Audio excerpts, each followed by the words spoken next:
So here we have a sagittal section of the brain. This is the frontal lobe side and the occipital lobe side.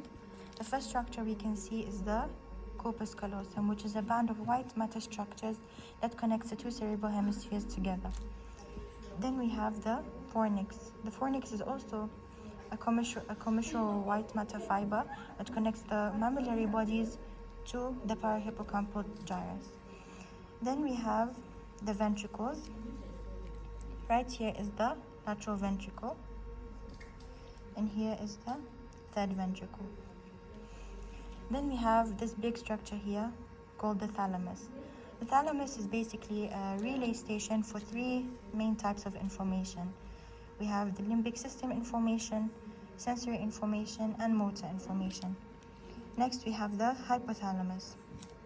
Hypothalamus sits underneath the thalamus and is also involved in three functions. One of the functions is autonomic nervous system responses. So fight or flight responses are for the sympathetic nervous system, and rest and digest responses are for the parasympathetic nervous system.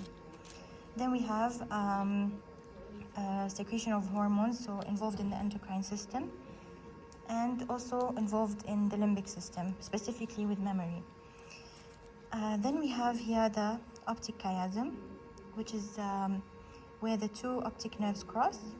And here we have the mammillary bodies. Mammillary bodies play a role in memory and learning, as well as a little function with olfaction. Then here we have the limbic lobe. We can see evidently here, I'll trace it. This is the limbic lobe, composed superiorly of the cingulate gyrus, and inferiorly, which is deep into the cerebrum, the parahippocampal gyrus. And this structure here is the anterior commissure. So basically the anterior commissure, the corpus callosum, and the fornix are commissure white matter fibers.